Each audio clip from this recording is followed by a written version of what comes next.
The views and opinions of the hosts and guests are their own and do not necessarily reflect the views of the management and staff of Guardian Radio.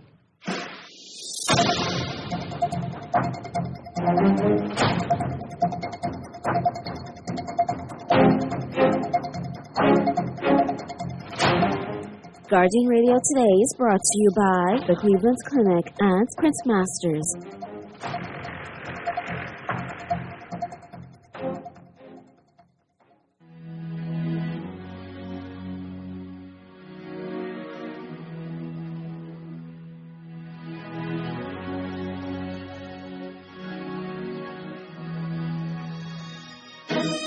Listen, I will only say once.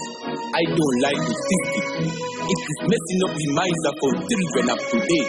Can't you see what's happening in the world? It is time for us to take hold, make a stand. You see, only our education can best clear the pathway for us. We got to prepare ourselves for the future. You got to speak the truth, okay? Selassie, Rastafari. What's the reason? Tell me why. People suffer, children die. Ain't got no money. You think it's funny? We need the money, mate. You gotta make it. Such a long street. Nothing breaks up. You're from the concrete.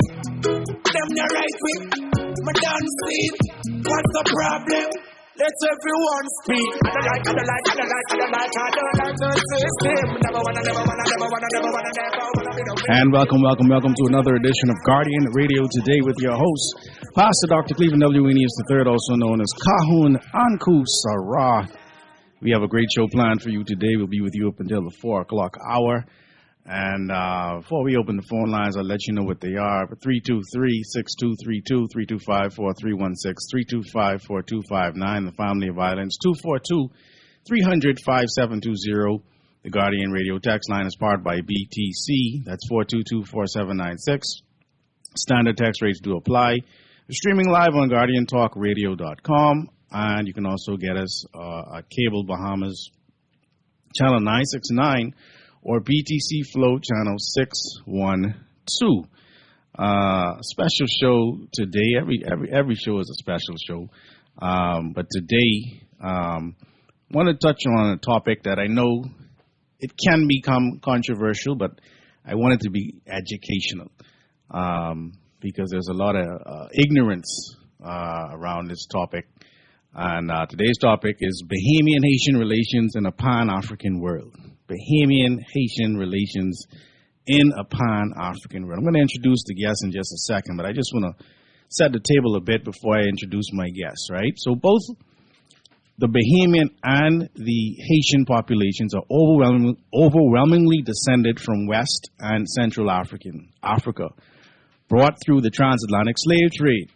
Haiti's revolution, 1791 to 1804, was the first successful slave revolt to create an independent black republic. That event sent shockwaves through the Caribbean and influenced black consciousness everywhere, including the Bahamas. Haitian migration to the Bahamas.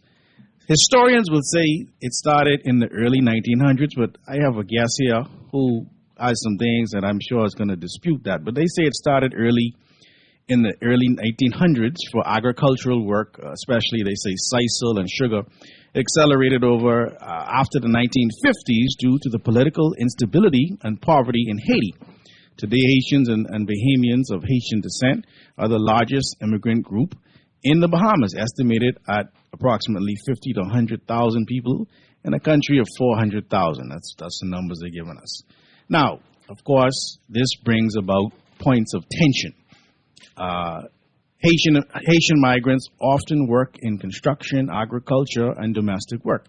They're seen as providing cheap labor that fuels the Bahamian economy, especially tourism and development. That creates resentment in a small labor market. A large number of Haitians in the Bahamas are undocumented or stateless. The Bahamas does not grant citizenship by birthright. Children born in the Bahamas to non-Bahamian parents don't automatically get citizenship. This has led to repeated shantytown demolitions and deportations, especially after hurricanes. The Bahamas built its national identity around being a stable, Anglophone, majority black, but British Commonwealth nation. Haitian migrants are Francophone, Creole-speaking, Catholic/Voodoo practicing, and associated with poverty. That creates a cultural and class divide within the black population. Politicians have used anti-Haitian rhetoric during election cycles. Terms like illegal Haitians and shantytown become political flashpoints. Now, the Pan-African lens. Pan-Africanism emphasizes solidarity among African-descended people across borders. From that view, the Bahamian-Haitian relationship is contradictory, they will say. So here are some of the solidarity elements. There's a shared history of resistance. Haitian independence was a pan-African reference point for black liberation globally. There's a cultural exchange through music, religion, and food. Junkanoo in the Bahamas has Haitian influences. The diaspora organizations and churches often bridge the gap at the grassroots level. But here's where the friction comes in for some people. The class stratification within the black diaspora. Bahamians with 200 plus years in the country often have more access to land, citizenship, and government jobs than recent Haitian migrants. Post-colonial state building, the Bahamian state prioritizes protecting citizenship and social services for nationals, which puts it at odds with open borders or regularization. So, today, we're going to merge a lot of what I have discussed today. As far as setting the table. And I want to introduce my guest, Christopher Davis, also known as Jankwa II. I'll let him give his full name, but I know Mr. Jankwa II. We also have Luby Georges, and we have Mr. Bates. I want each of you just to introduce yourself before we get into this conversation. I'll start with you, Brother Chris. Jankwa. Christopher Davis. So Jankwa II translates in the Hanta language to Chief John Canoe II.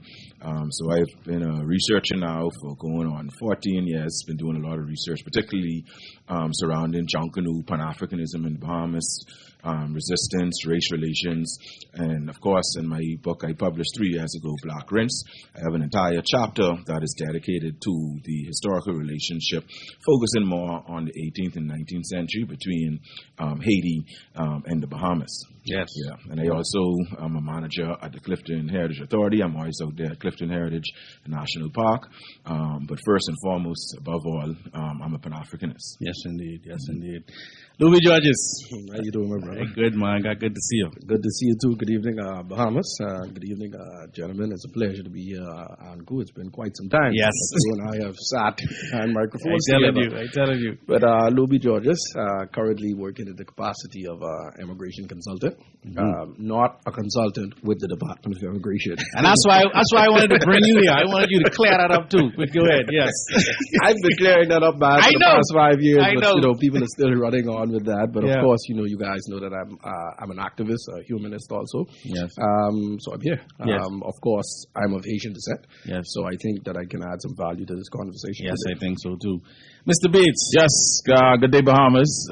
It's your boy, Mr. Bates. I am a local influencer, actor, musician, artist, and I love the Bahamas, man. This is my home. I've been living here my whole entire life, and concerned about everything Bahamian and everything that's going on in the country. So I'm here today to fellowship with these awesome men, man. A lot of great men in the studio. I feel humbled to be here with these guys today. I'm really happy to have all of you here, and of course, happy to have the texters and the listeners. We'll open up the phone lines in a bit, but I just want everyone to kind of be able to set the table from their different perspectives, right? I think a big problem in the country today, in the Bahamas today, is, Luby, you started out by saying you've been trying to explain your situation for 5 years. Jankwa, you've been for 14 years trying to explain the reality of what the Haitian Revolution actually means, not just for the Bahamas, but for the diaspora and the world. Right? Mr. Beats, you've been pushing your music and doing your influencing for a while. I want us to have a conversation today that can educate and inform people. Yes, people are going to have their position. You can't change that. Or maybe it will change. Who knows? But, Chris, I want you to just give us some insight into when did Bahamians and Haitians start to intermingle? Because when we were pulled out of Africa, we wasn't Haitian or Bahamian. Right. Yeah. Right. Yeah. So first of all, I think it's important to understand geopolitical loyalty. Okay. Right. So let's use China for an example. You can say someone is Chinese, right? And within certain countries, of course, there are certain ethnicities that are popular there. But Chinese is not an ethnicity. You know, Mandarin, Cantonese, and all of the other ones, those kind of their ethnicities usually tied to language, right?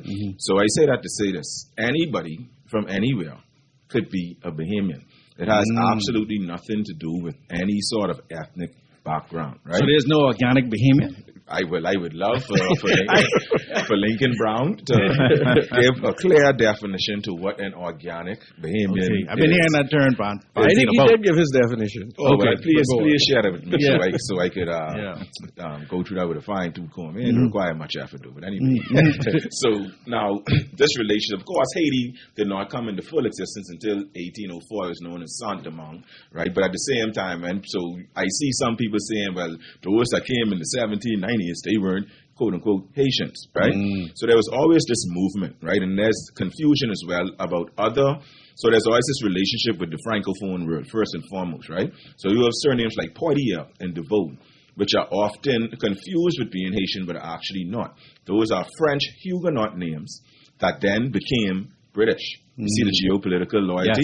Yes. So today, I could get mad today, see something I don't like in the country, and declare myself, man, I ain't a Bahamian no more. Go fly to Africa, go to a country that receives the diaspora like Ghana or Botswana, and then tomorrow I Ghanaian or Botswanan. God forbid, for the sake of the show, let's say some aliens from outer space come right now and conquer the Bahamas. We ain't call no crew. Alien from outer space come conquer the Bahamas now, and they decide to join the Bahamas back with Turks and Cuba and all that, and they decide to call it ZZ country. Then we is ZZians or whatever it is. You understand? So that's very important to realize. And unfortunately, you see that this is really just a manifestation of white supremacy too, where it targets Haitians. It's usually black groups. You see it with Haitians, a little bit with Jamaicans. You see it even now with some of our African migrants, even though the majority of them are mostly middle to upper class, as a matter of fact, right? These are professionals. Now, this began, and of course the surge began with the beginning of the Haitian Revolution. And you could almost, in my book, I almost pinpoint the month. And say the name of your book, please. Black Rinse, a new perspective on the history of the African diaspora in the Bahamas. So what people don't know, first of all, you got to give the Haitian Revolution its credit. It is the most profound revolution, acts of resilience, ever realized by humans in all of humanity. And any true historian will stand on that. You understand? Now, another thing they don't know is they defeated France, but they defeated the great Napoleon. But they also defeated King George in England and also Spain. When the revolution was over, soon after, they had control of the entire island. Right? Now, when this revolution started, of course, France and Britain were enemies. So we had the pirates with a license, a.k.a. privateers, who were able to sack the ships of their French enemies when people were leaving, like the Dillet family, with their property, right, which included enslaved people. You understand what I'm saying? And then what do you think happened when they took these ships with all of that property? They take the property. But the people that were considered property were absorbed into plantations on every island in the Bahamas, from Abaco and Grand Bahama to the north, straight down to the Turks and Caicos when it was once a part of the Bahamas to the south. And you even could see this in the register of enslaved people, where there are many, many, many people. Ironically, too, this term and this kind of view is skewed because you see names like Baptiste, which came here in like 1791, right at the beginning of the Haitian Revolution, right? That's considered Bahamian name. No one, not considered Bahamian name, but then you have other names that are considered quote unquote Bahamian names. I'd even pick on you, like the Eniuses. Right. That might have come after one of these so-called Haitians. So which one you understand? That's the people who found us. Right. Now, as they absorbed, let me close this point as quickly as I can. So as they absorbed all of these quote-unquote enslaved Haitians or people from Saint-Domingue, I was known at the time. Now, in April 1795, something profound happened. That's when the British they cut it. Okay. in a province, a British province in Haiti, because Haiti, remember, was the richest province, the richest country in the Western Hemisphere at the time. Yes. So everyone who had the power, That was the bag. thank you, Yeah. wanted a piece of that. So Britain had a little corner in the northwestern extremity known as Mole St. Nicholas, right? Please, Luby, could correct my pronunciation. Yes, Mol Saint Nicolas. There we go. Okay. Right. Okay. And that was where the British was defeated. When they burned that down, you could have seen the glow of the fires from Inagua and the Turks and Caicos Islands. Wow. Then all of a sudden, because most revolts, African revolts in the West, with the exception of people like Queen Anne, even if they had some success, eventually it would be toppled over. But when this resounding defeat of the British came, and they were the first to fall, by the way, in the revolution, this was when everyone started to wake up. And then all of the planter class, a.k.a. the Europeans that owned slaves and their family members and the European class in the Bahamas at the time, they started getting scared. They say, "Mother sick, we've been bringing all of these." So within the next few months, they passed a bill in Parliament banning French Negroes. So you see how we start to adopt some of the same sentiments as our enslavers, right? Yeah. And lo and behold, in 1797, the fall of 1797, the affairs were realized. And what a lot of people don't know is the Bahamas actually almost became the first black republic. Wow. In the Western Hemisphere. So we could have been the Haiti of the revolution. I can get into the details of that, but the plan was essentially to raid Fort Montague, Fort Fincastle, and Fort Charlotte all simultaneously. It was not just, they blamed it on French Negroes. Now watch this one. Luby, you can appreciate this. The sentiment was, when they found out about this plot to do this all-out revolt, man, we let all these Haitians come in, and they pollute the mind of all of these good slaves we are there who were well-behaved, which of course was not true either, because we was doing our own revolting. Just 2 years before that, they executed a man named Emmanuel Kemp, who was helping African Americans to go to the Exuma Keys to escape slavery, right, to the point where they couldn't even give an accurate census. That's a part of the Saltwater Underground Railroad, which after the revolutions extended past the Bahamas down to Haiti, right? And then you come in, and I skipping over plenty details. But the 5 people ended up being executed for this plot. Listen to the names now. Police, Edgecombe. You get a French first name and a Bahamian surname, right? Okay. You get another one named Baptiste Tucker. Wow. Right? Wow. Right. First and last name? Right. Yes. First and last, right. You see? So, Yeah. just in 1797, so, again, geopolitical loyalty. So this idea that there's some biological or ethnic ramifications between what is a Haitian and a Bahamian is completely false, because we are talking about geopolitical loyalty.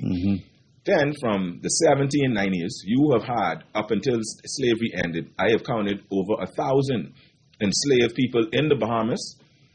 Watch the paradigm shift, floating on raft, floating on whatever they could float on to get to Haiti. Because after the Haitian Revolution, of course, it was declared that any person of African descent who touched our soil is automatically free. Wow. And the biggest event, which was possibly the biggest single event of runaways that I personally know of from a single plantation, where in 1822, upon the death of Wade Stubbs, who had more enslaved people than John Roll, by the way, 401. Wow. When he died, they were selling people off, right? And that's how the Stubbs actually got to Kid Island, because a lot of them were bought by Charles Poitier, Henry Williams, people like that. So, now, the other side of it, though, you had 126 people. Most of them were Stubbses, but many of them were Gibbs, Lightbourne, Darvilles, right? And these 126 people on about 3 or 4 ships stole all these boats, and where you think they sailed to for their freedom? Wow. In 1822, and and they got their freedom. There was another time. They went to Haiti, went from here to Haiti. Right, and there was another one in 1800, even before the revolution was over, this was happening. In 1800, where about 15 enslaved people in the Bahamas went down and get their freedom. And interestingly, you often some of them might just be coming back to... Right. So the guy that led the group of 15. Wow, this deep, you know. Right. Go ahead. His name was Janvier. Okay. So you saw that their affairs were actually kind of realized with some of these fellas they bring here was participating in the revolution and did. Yes. So I wouldn't say they brought the revolutionary fervor, but their presence certainly did galvanize. Because, of course, so they just went. They wanted freedom just as far as they just went. Right, you see? Yeah. And, of course, you could argue that, I would argue that it would probably taken another 50 years for emancipation to end if it was not for the Haitian Revolution. The United States would be half the size it is today. Yes. Louisiana Purchase, they sell all their land for $15 million. Why? Because France was broke, because they lost the richest thing, and this is why the resentment has remained, because France has never recovered. France used to be one of the top world powers. It was supposed to be China, Russia, America, and France. But the Haitian Revolution sort of prevented that. And I'll close on this point. I have a lot more to say because I want others to chime in. But even when you look at some of the comments I saw during the Haitian Flag Day celebrations, this is something that should be celebrated by all. It's hard for me to put a man above Jean-Jacques Dessalines in terms of resistance, in terms of the spirit of Pan-Africanism. That's just facts. And even after they had won the war, of course, the French didn't want to meet with him. So Haitian Flag Day was birthed from the actions. This is like the culminating action of African liberty, like one of the greatest in all of human history. We talking, you understand? And in frustration, which was typical for him, because he was a product of his environment. Let's say that. To beat a bunch of psychopaths, you got to be a psychopath yourself. You know what I mean? But at the end of the day, this is how the Haitian flag was formed, where he ripped the whites out of the French flag. And then it was sewn back together by another Haitian national hero by the name of Catherine Fawn, right? Who I believe was also the one when Dessalines was assassinated, who dealt with his body, if I'm correct, right? You see? And so I getting goosebumps and all. Man, you gave me goosebumps. Yes. So this is something that we, and we understand people with legitimate concerns. And that's why we talk about phobia, which is the irrational fear. Because I want people to understand this show is not about illegal migration in any way, shape, or form. And I notice I didn't say illegal Haitian migration, because not only Haitians come here illegally. Right, exactly. Let's just be clear about that, right? But I appreciate that perspective and that contextualization of this conversation, because we want to educate. You educating me, because I'm learning things that I learn a little bit more every time I talk to this brother, right? Man, listen, I wish this man had a consistent show. Yes. I truly wish, living in a predominantly black society and country, the type of history and knowledge that you have. Yes. I'm of Haitian descent, and you can tell Haitian history probably better than me. Wow. Now, mind you, a lot of the things that you just mentioned, I've heard over the years, sitting at the feet of elders. Yes. Sitting at the feet of some persons in Haiti when visiting over the summers. Every single summer, my mother used to take me to Haiti. I'm not ashamed to say that every single summer, I went to Haiti and sat at the feet of the ancestors, and I listened to those stories, and I learned about Jean-Jacques Dessalines and Catherine Fawn, who sewed together the very first Haitian flag. One of the Latin American countries, if I'm not mistaken, Venezuela. Their first flag was put together in Haiti. Wow. If I may just one, you see, you bring it. It was put together in Haiti. Wow. Simon Bolivar, the great leader of South America. He was himself a slave owner, and he went to, I believe it was Henri Christophe at the time. And he was like, man, I need to fight Spain. About half of his troops were actually troops from Haiti. Wow. Okay? And you know what Henri Christophe make him do? What? Say, well, anywhere we free, we got to free the black people. And convince me you serious? Free all your slaves first. Right away.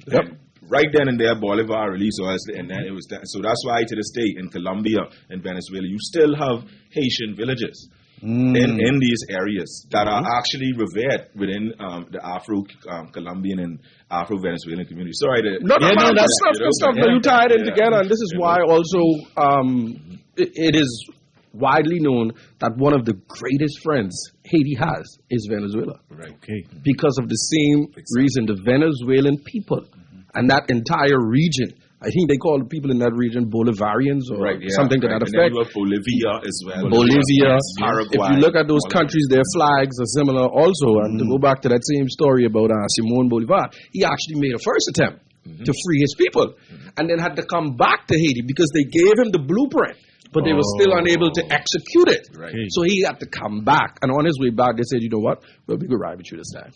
And the flag was put together. Freedom and liberation was declared before they even got back to South America to execute the mission. And so Haiti means a lot, not just to the black diaspora, but to the world itself.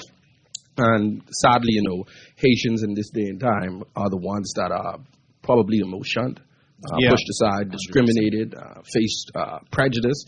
If we bring it back home and to modern day, I can attest to what I have personally experienced. Yeah. I remember back in grade 5, right at Uriah McPhee Primary School, grade 5. My teacher then, and I won't call his name, sent me to the chalkboard to finish up some equation or some sentence, something. Mm-hmm. And I was there with the chalk in my hand, back to the rest of the class, thinking and trying to figure this thing out. And out of nowhere, the chalk was yanked out of my hands, kind of shoved me, and said to go sit down with your Haitian self, this little simple thing you can't figure out. The entire classroom laughed at me. Wow. I can tell you right now, that was my very first experience and most notable one in my memory to say to me then, very fragile young man, maybe 9 or 10 years old, that you're different. Yes.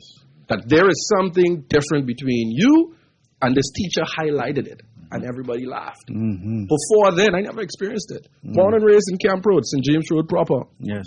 Building bicycles, shooting marbles. We in the bush building our camps in the summer. We do it, what all us do. Yeah, going to the shop, and we had our little can of tuna and corned beef and our little white rice, and all of the kids. We knew not what was Haitian and Bahamian. Yeah. I was in the Davises. Oh, we had a lot of Davises. St. James Road. Yeah, sometimes for people, Okay.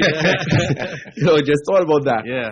We were up inside each other's homes frequently. They were up in my home, in my house, frequently.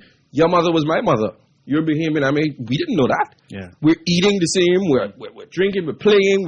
Video games. Let me just say. And through the corner, there was no division between. Let me stick a pin right there, because I even feel today a lot of us as Bahamians don't realize how many of our Bahamian friends are Haitian. I was just going to say that. Mm-hmm.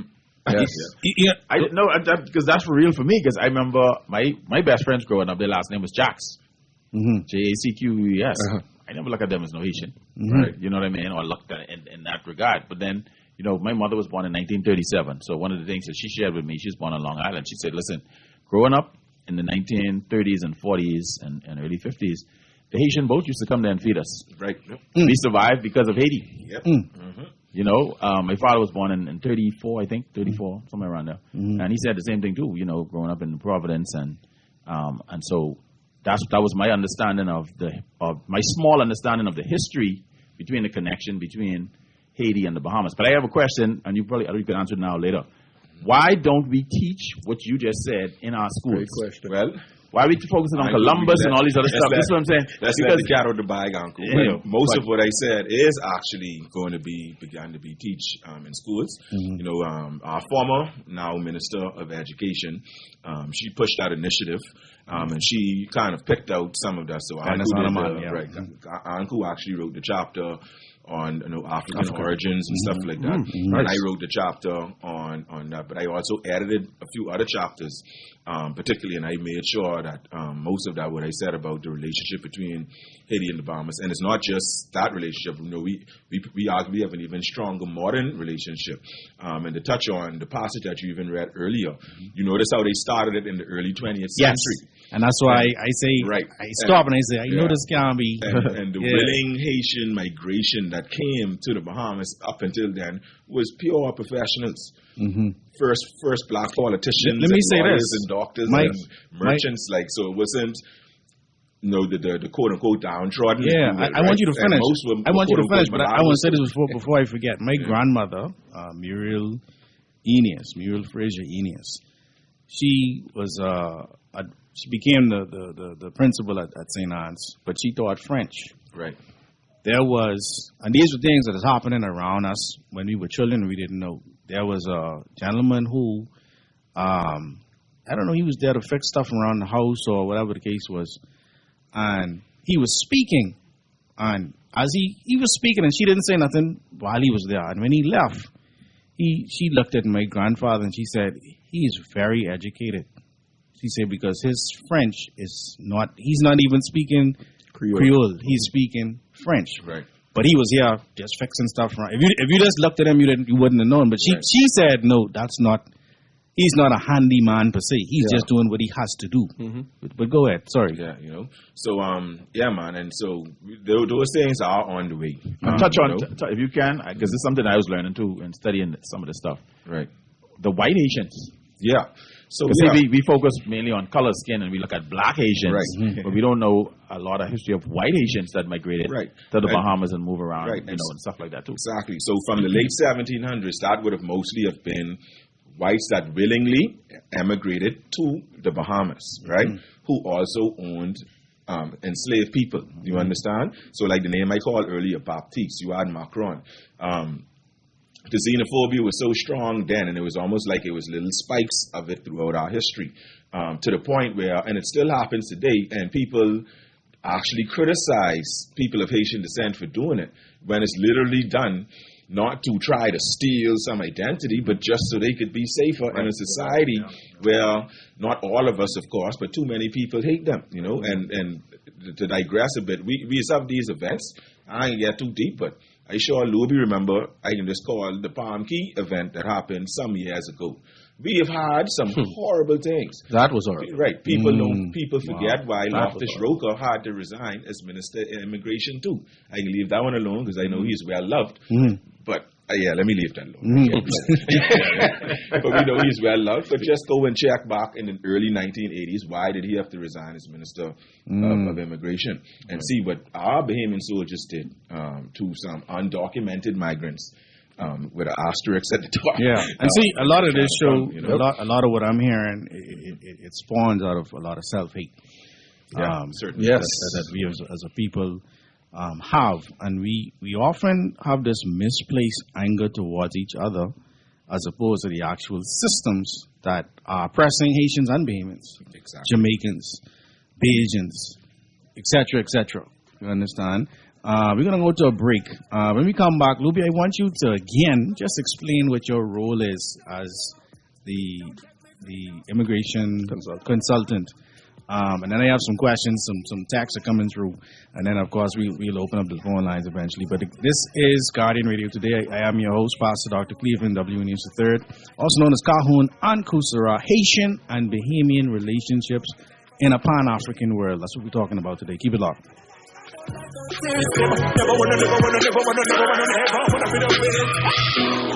Babylon create the problems, then turn around trying to solve them. I saw my sister Baphomet of them, away with the idol gods them. Some praise. Budgeting and saving? Yes. Investing? Check. But what if you could do more? With an RF brokerage account, you can get priority access to local investment opportunities right as they come to the market. Never miss a bond or new share offering again. Plus, you can house all your investments in one place and benefit from expert investment advice. Contact us at brokerage@rfgroup.com to start doing more today. Some conditions apply.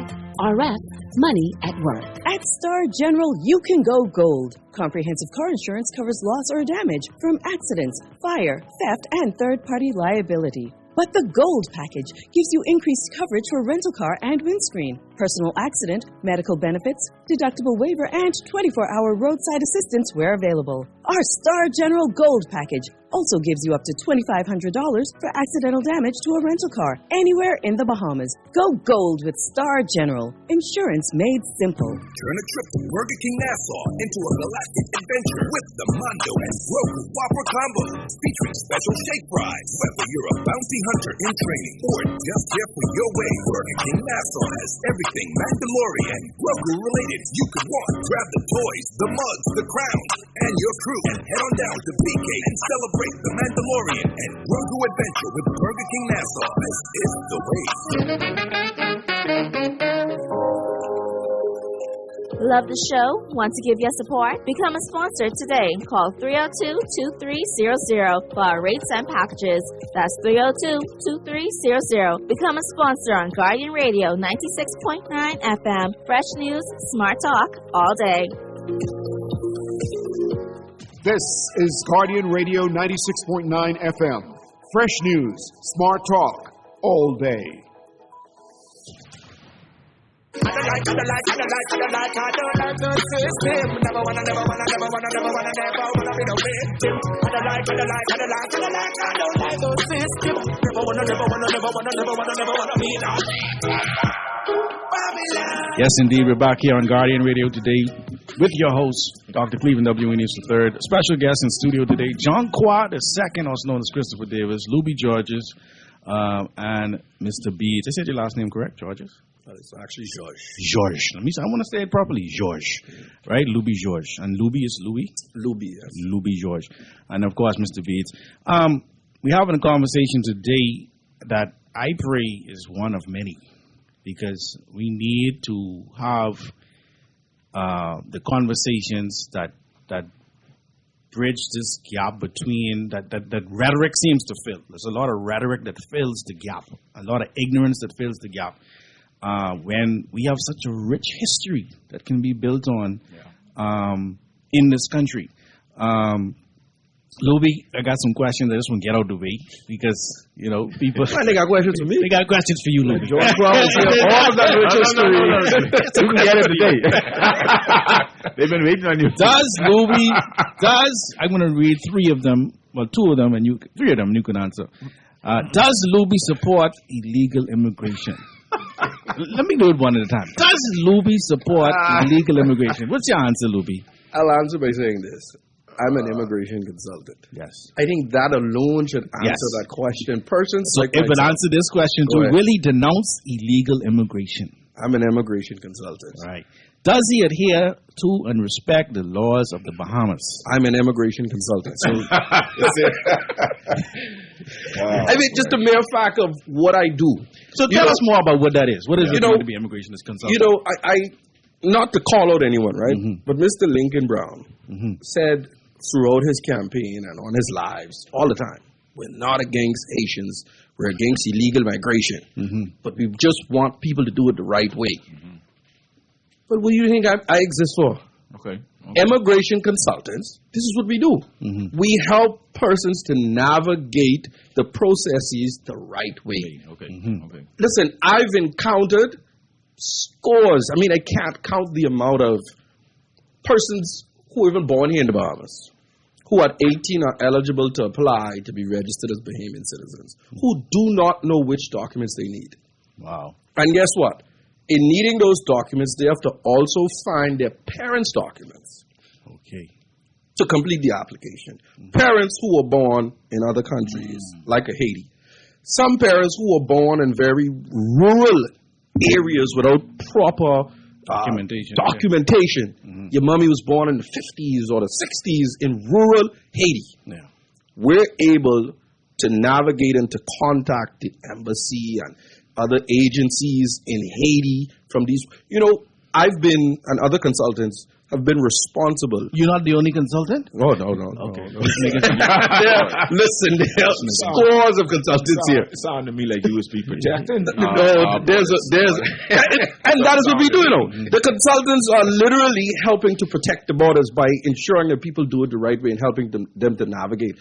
I've been able to help hundreds of people in having their parents' documents properly registered in their home country. Right. Whereas you send off in Port-au-Prince and they can't find it. So now we have to figure out where your parents were from in Haiti, whatever section that may be. Go to the proper government agency in that section because they have these big old log books manually writing these things. Anku, born September, whatever, 1980, whatever.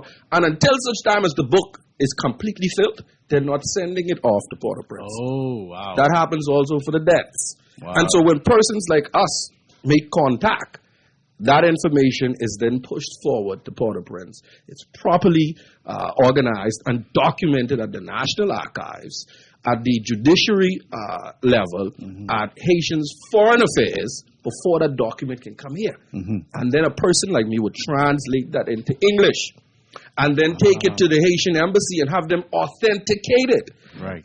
They authenticate it by they themselves contacting the Ministry of Foreign Affairs and to say, hey, give them the registration number and all of these serial numbers that's on the document. Please authenticate. Foreign Affairs lets them know, yes, this is legit. We did legalize a document there and authorize it to be used in a foreign country.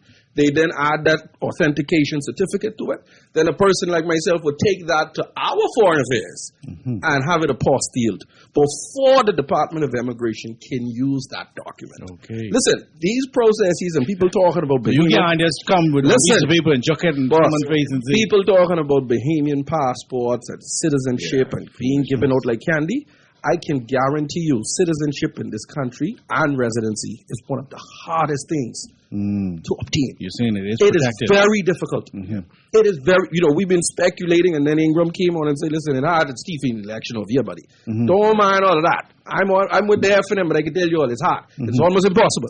I can tell you citizenship is not easy to gain in this country or permanent residency at all. And so persons like myself, we are ensuring and verifying documents that people are bringing before us. We are like that first buffer between client and government. We are those pairs of eyes that are ensuring that the department doesn't receive fraudulent documents. Okay. Now, when persons decide to go by other means, we can't speak to that. But if persons are coming to persons like myself, immigration consultants, I've encountered one time last year. A lady came to me with a school letter from Haiti. Upon first glance, I told her this is not good. I said, wherever you got this from, take it back to them. Get a refund. Have them do it properly and I can verify afterwards, or get a refund and check somebody else or come back to me and we can have this done properly for you. She went back to them. They gave her a refund because they knew that they gave her a fake document. Wow. Now, had it my eyes touched that document, chances are it probably would have been submitted at the Department of Immigration. So this is what we do. We are helping to protect the borders. And we are, by way of our work, showing you that we are against illegal migration. For all these years, what we keep saying, we want you guys to do it the right way. Just do it the right way. Do it the right way. We ain't against Haitians. We are not against migrants. We just want you to do it the right way. Well, what are we doing? Ensuring that it's done the right way. Let's get to the text line here on Guardian Radio today. Let's see here. Now let them know I'm not the only one in studio now. Of course. Again, our special guest, John Kwa II, also known as Christopher Davis. Shout out to Queen Mother Bad. She's Angelique. Yeah. She's definitely listening. Yeah, man. Appreciate her listening. Blessings, Pastor Uncle and Brother Chris Davis. When speaking about Haiti and the Bahamas relations and even immigration and or migration challenges, please don't neglect to talk superpower nations like France, America, and Western powers, constantly interfering in Haitian politics and governance, and even to certain extents at various times destabilizing Haiti, just as they do many black African countries. The same destabilizing which continues to lead to Haitian migration for a better way of life. What should you? Well, I will just continue on the timeline right now. So, of course, after Haiti had freed themselves and laid the foundation for the ending of slavery, or chattel slavery throughout the world. Of course, this was one of the reasons why the British themselves, less than 2 years later, abolished the transatlantic slave trade, because the Haitian Revolution showed them you can't bring people straight from Africa. It's better you let them be born into the plantation, and that way their desire for freedom will be lessened, right? And of course, as a result, who you think had to pay reparations to who? Haiti had to pay reparations to France. So all that money that have been used in immigration systems and building public schools that it would have been in any other country, it was taken. Then they put massive, so you see we used the word embargo, right? What they did to Haiti was a joke. Up until about 1870, warships from almost every Western nation made sure that Haitians could only export and made it very hard for them to import. Numerous political assassinations throughout. You understand? But even then still, Haiti was thriving in many ways. As I think one of the texts or somebody said about that relationship in terms of trade, Haiti used to feed us, right? But even when we look at things like CANEP, why is CANEP spelled G-U-N-E-P, but we say CANEP? Because that's a Creole word. You understand? So that's why we say it like that. And it's so much the consumption of rice as well. We as Gullah Geechee people, rice is a big part of our diet, big part of our culture, but we don't grow no rice. So where do you think all our rice used to come from, for the most part, right? It wasn't no Bran, Mahatma, and all these things like we have today, right? Now in 1915. I wanted you to get there. Yeah. I was going to ask you myself. That's on 1915, please. This was when the United States invaded Haiti. Okay. And they were there for, some would say 10 years, some say 15 years, but they were there for about 2 decades when you really look at it. Right. They went there. All of the Haitian gold was taken and put in the United States Federal Reserve for safekeeping. So you hear about Haiti having gold, right? Almost all gone now. And it's still in the coffers of the United States, and they have the nerve to make documentaries talking about why is Haiti so poor. Now, let me do a little side note, because we always hear a lot of talk about voodoo, too. And when the Americans were there, they swore on everything that was holy that they had Haitian priests that could raise the dead and make zombies, right? Just follow me. I know people listening and getting scared. Follow me, right? The phone lights up even more now. Right, oh yeah. So let's jump back to the mid-1700s. Great, another African, one of the precursors to the Haitian Revolution.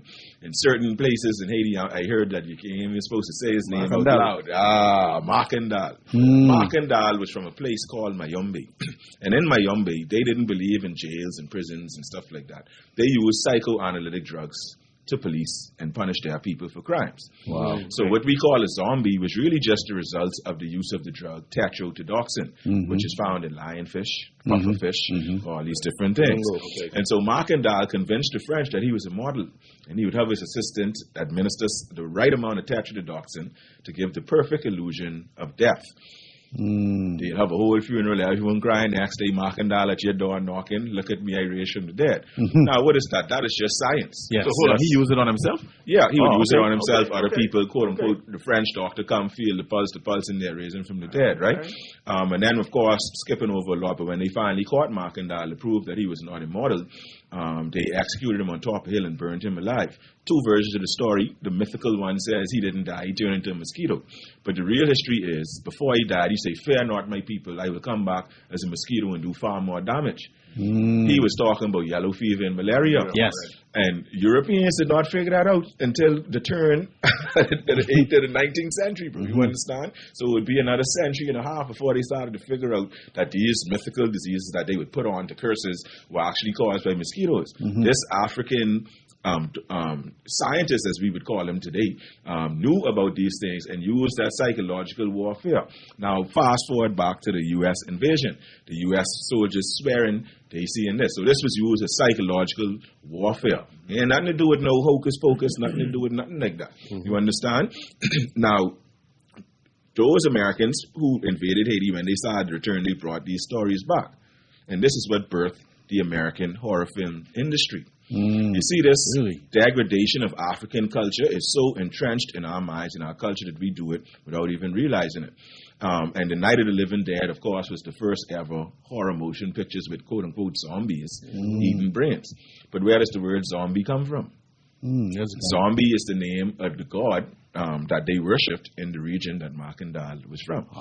And now they take an African deity and turn him into brain-eating, flesh-eating monster, essentially. Wow. That's like the Beatles on Imhotep. Right, in that movie. Exactly. See, so this is something so interesting. And Haiti, of course, is central to that. Now, we see what happened. There's an old movie that probably don't get no spin no more because it is a little offensive, especially to a thin-skinned person. It was done by the creators of South Park called Team America. And it's a satire on how when America is spreading liberty and all this stuff, all they do is make the country 10 times worse. It's actually, I think you would thoroughly enjoy it, Uncle. What's the name of it? Team America. Okay. Yeah, done by the creators of South Park. It's a stupid that's the cartoon. That's coming on Comedy Central. Yes. Right, and it's like the little puppets, but it's all satire on like white imperialism, essentially, right? So these people was there, and imagine them now occupying Haiti for 20 years. We see what happens there, and then imagine that when the mindset of the world was one where Africans were at the bottom of the totem pole. I mean, the majority, racism was the order of the day back then. You understand? And then, of course, you have the Cold War and all of these things coming up, right? the Cold War was how the infamous Papa Doc really got into there. And what you find, you see the same thing with Mobutu in the Congo, right? So on the continent, you would say it's the Congo. In the West, you would say it's Haiti. And it's crazy because those that fought the hardest against slavery, this is almost like white supremacy wants to teach them a lesson. Yes. Right? Now, this is how Papa Doc got in, because Papa Doc and all of the the Cuban Revolution, all this is intertwined into it. And during the Cold War, man, you could have been a Satan worshiper. Weren't you a communist? Communist was right. the Satan. So that was how he appealed. And it was the U.S. government that backed people like him. And this is where we see that shift that you mentioned earlier. This when it went from merchants and sailors. The xenophobia was there, but it wasn't as strong. Of course, it died down. And then now it ain't the nice light-skinned fellas like Luby them and the mulattoes and the whites coming now. Now it is the country folk, the impoverished, the desperate, who are now trying to leave this horrible regime. And then, of course, his son did it as well. Fast forward to 1991. They still making their documentary, but why Haiti so poor, this and that, blah, blah, blah. Wow. And, of course, the great Jean Aristide comes into the fray. The man wins 67% of the total vote in Haiti. And you know what the U.S. did? Because his first mandate was to ask France to pay back the reparations. That was like his main thing. And the ones who are complicit are France, of course, Spain, England, if you want to get into institutions, the Catholic Church, the Anglican Church, Canada, the United States, many of our famous financial institutions around the world, IMF, World Bank, all the UN, all these people complicit in the state that Haiti is in today. And we hear this disturbing narrative where people say idiotic things like, well, why they can't get their country straight? All they do is burn the thing down. I was like, don't forget we burned down the Royal Victoria Hotel in the 1950s because they wasn't treating us right now. Don't forget in the Burma Road Uprising in 1942, we burned down half the shops there because when you that oppressed, that's what you do. You know what I mean? That's what it is. Now, Aristide comes in. Again, I believe it had been 2004. Yeah, he came back twice. Aristide come back. Guess how much percent of the vote this man win? How much? If any politician in the Bahamas could have win the amount of vote this man win, he'd get 90% of the national vote. Wow. And what you think happened again? Invasion again. Kicking out. Kick him out. Thank you very much. So people pretend, and then you have people like Anderson Cooper and them who might have good intentions, but who are just ignorant of the whole thing. And then you have this notion of Haiti being this cursed nation, and just a pile of foolishness, right? You could even piggyback off of the Aristide stuff, and we'll probably take it on the other side with the assassination of Jovenel Moïse. Exactly. Yes. You finally, listen, I went to Haiti during his tenure, a year or two in. My mother cried because the roads were paved. Wow. This is a 50-something going on 60-something-year-old woman, and she said, listen, for the first time in my life, I'm heading home, and the roads are smooth. Wow. This is the type of work that he was doing. Yeah. He was about to electrify the entire country. So he was making a change, and they said, no, sir. Haiti can't change. Wow. He was assassinated. Guardian Radio today, Haitian and Bahamian relations in a pan-African world. Of course, we're not going to get through this whole conversation today. This has been the first hour. Callers, we're going to get jumped straight to you after the break. I do apologize for not being able to get to you in the first hour, but it was just a lot to set the table. So make sure you call back right after the break. But keep it locked here on 96.9 Guardian Radio. Fresh news, smart talk, all day. Back after this.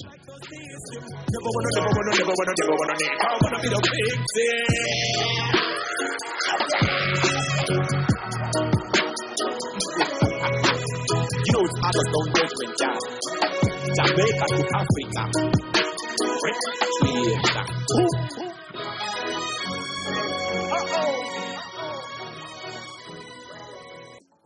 This is Guardian Radio, your station for up-to-the-minute news and intelligent, interactive, and engaging conversations.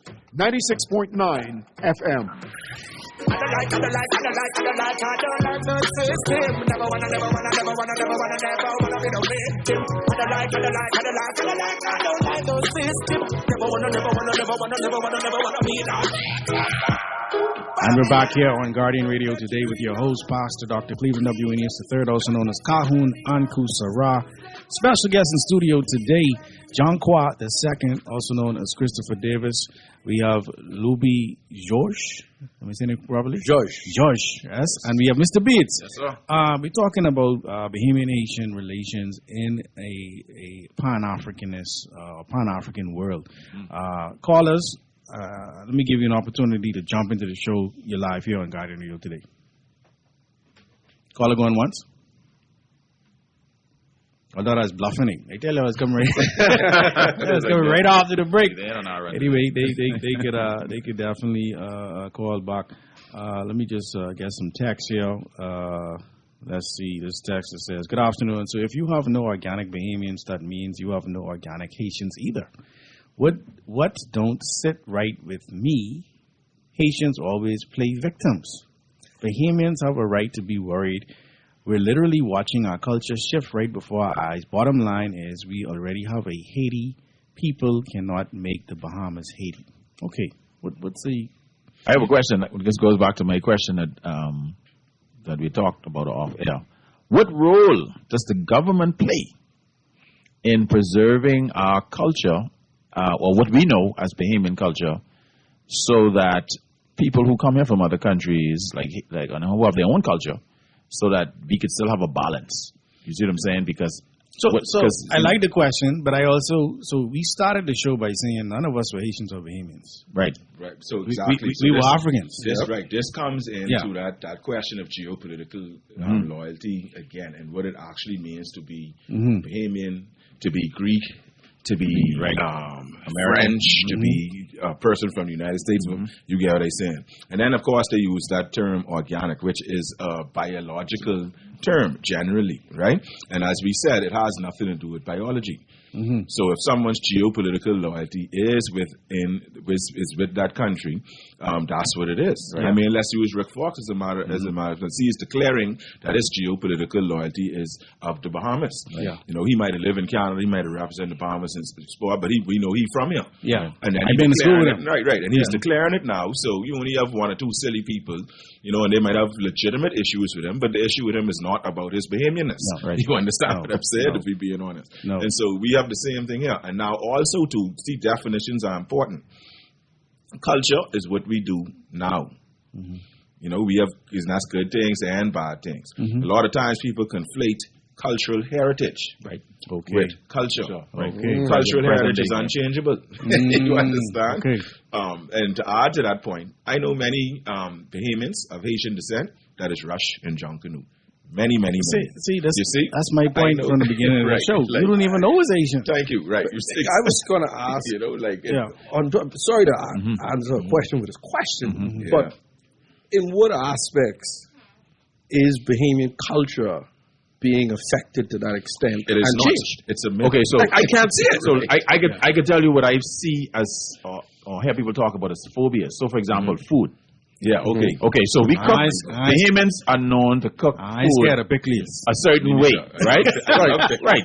Watch this now. So, some people will be like, okay, over time, people of Haitian descent, this is like a phobia. This ain't what I say now. So y'all don't come and No. It's a good point. Assassinate me. It's a good point, right? Over time, Bahamian food, the taste is going to change. All right? Maybe a lot of the food that we know, what we would call Bahamian and so proud of to call Bahamian, will cease to exist, right? Some people have that phobia. But when it comes to culture, like you mentioned, John Canoe, some people may feel like, okay. So what is changing the Bahamian food more? Fast food restaurants or Haitian food? Exactly. But what's this now? But see, the problem is people ain't looking at it from a wide scope because they being very pessimistic. You know what I mean? They want to blame everything on Asians. But then that's where we come in. Right. You see what I'm saying? So simple question. Is it the fast food also? What role do they play also? Have to be the fast food also. That's big shots. And within the Pan-African lens, you know, Greek, right? Right. You see where I'm going within the Pan. So we don't have Greek. Oh, Greek. Okay. So the way that they prepared calamari is what they pretty much put on the conch. Okay.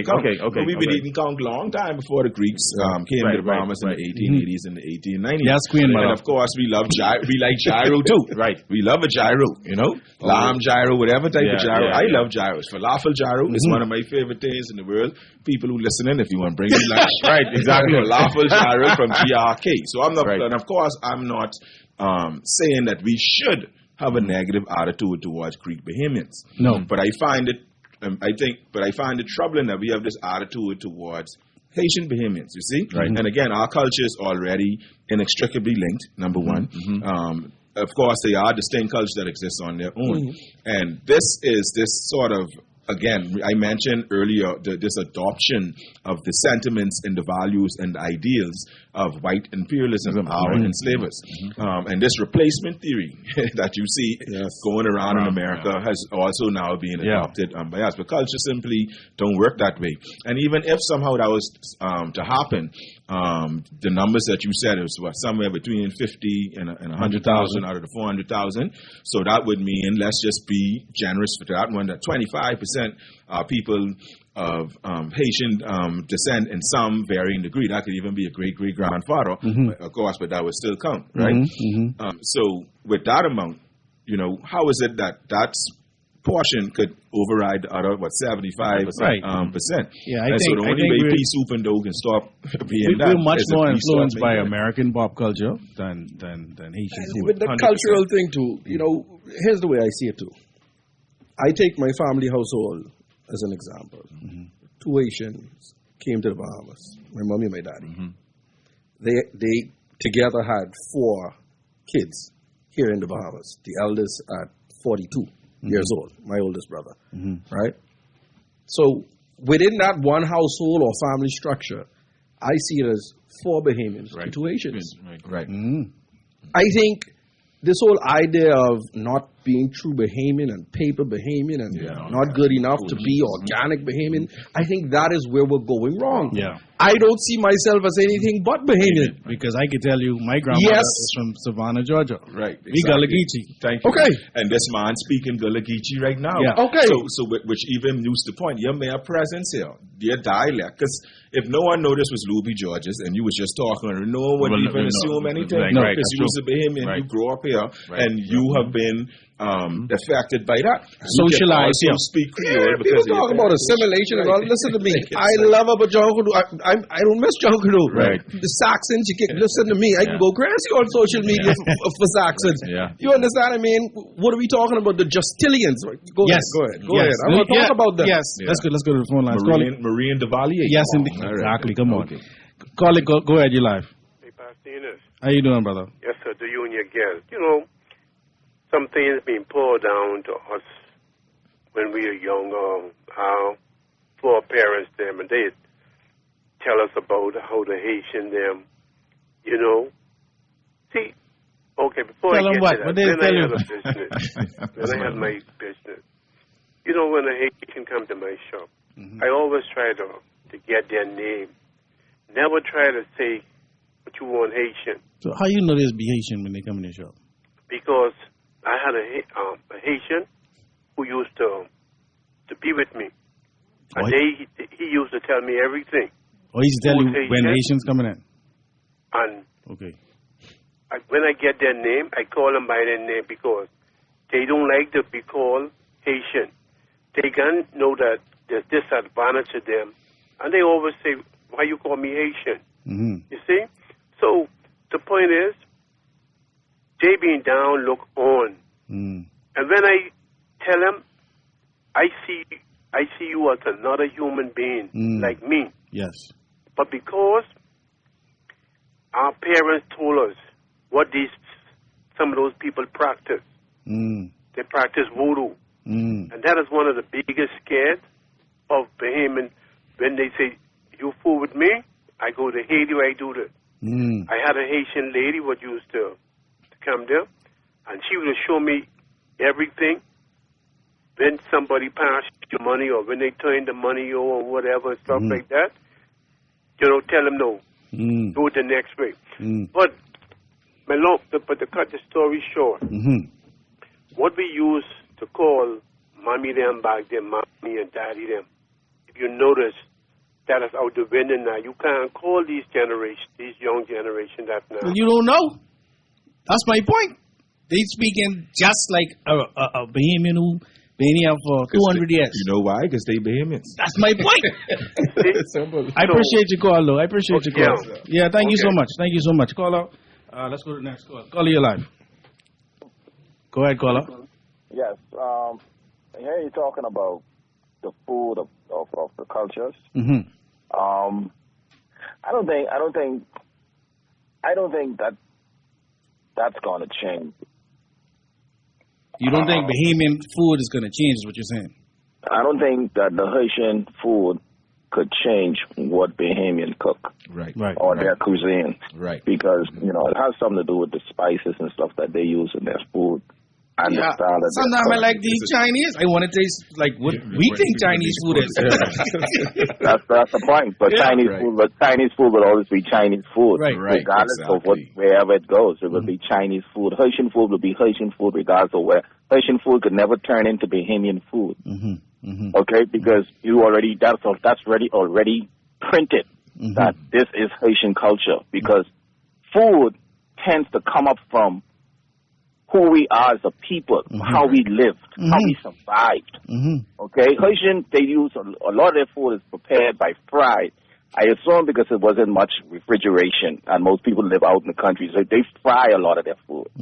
Okay, mind you, it tastes good.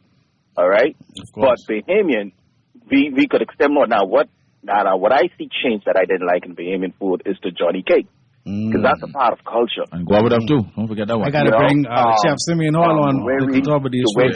The way they changed the Johnny cake into more like a cake.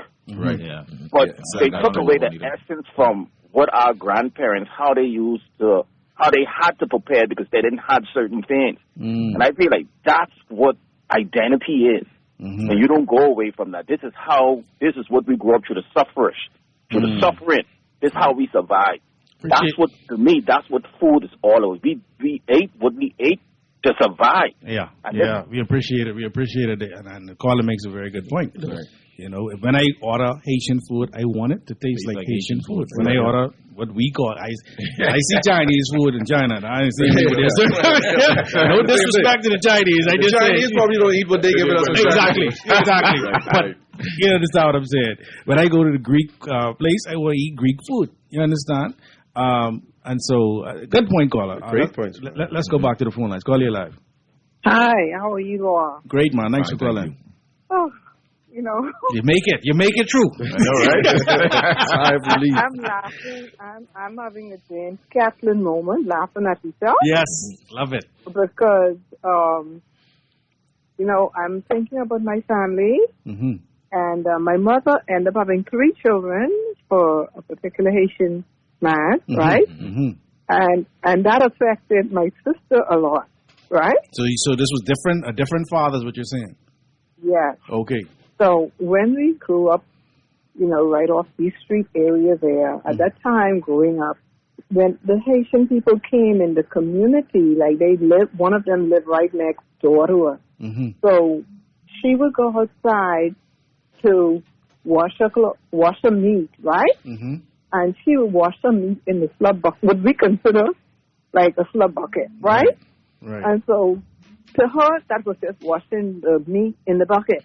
Now, for Bahamians, you use that for something else. So psychologically, you had these certain mindset, like you see them living a certain way. They're just really living to survive. Yeah. And so growing up as children, we're just silly children. Silly. You just Haitian self. Just saying all these stupid things. Not realizing we all did it. Your own brothers and sisters have a Haitian daddy. So when we get mad and we fight one another. So that was their ace in the hole for you. Yeah, your Asian brother and sister. And I'm glad you could laugh about it today because, at the end of the day, what I want to come out of this conversation is how much alike we are, and how much you could sit there and be raving about Haitians, and you could be talking to Haitian, and I've seen it happen. My sister even changed her last name because she was ashamed of that. Wow! And I just post my brother on Facebook, and he lives in Georgia now, and he left Nassau and went to Georgia, got his doctorate degree, and doing very well. And that is all from his Haitian heritage / Bahamian heritage. They're doing well. So I'm looking back at my little silly childish stuff. I said, boy, Deborah, you guys are so silly. Yeah. I appreciate you, man. And thanks for bringing some laughter to this conversation. Yeah, yes. And they should be allowed to, with no fear, to celebrate both heritage. Yes. Exactly. Yes. And just like we have our Greek fest, we don't complain about that. We just had the Chinese boat dragon festival thing, and that was packed. Yes. We loved it. Yes. The Haitian flag there the other day. Oh, why are they being allowed to celebrate their culture? Yes. Yes. And that big U.S. flag flying up on the corner. And that's the thing. My father's actually born in Nashville, Tennessee. Okay. That's the Fisk crew. That's the Fisk crew, right? And Mahari, right? But so when my music, as a musician, when I started to do music, I had more of an American hip hop vibe. I went to school in America. That was the music that influenced me, and so I used to get the kick by it. But I remember going to certain prominent musicians who I cool with now. I ain't call their name because I don't want to seem as if they are against the music per se. But at that time, it was like, no man, your music ain't Bahamian. It ain't Bahamian. And I remember being very confused, like, okay, I hear you, and I'm not saying, that Bahamian music doesn't have a flavor now, but I used to work at Island FM, so I know what older Bahamian music sound like. I know what Blind Blake sound like. I know what different. It wasn't Rake and Scrape yet. No. And listen to that point. I can play some Haitian old school 50s, 60s Haitian music for you right now, outside of the actual words being in French or in Haitian Creole. You would think it's the same thing. Yeah. Exact same tune, all beat and rhythm. All them come out of Mentos. Same thing. Right, exactly. The Mentos music. Right. So these are points that I just want people to examine and just put down your fear for a second. Just examine some things so that we could, because we got to heal this country. Let's go back to the phone lines. Call you live. Yes, good afternoon, Dr. Dennis, and good afternoon to your guest. Hey, good afternoon, but how are you?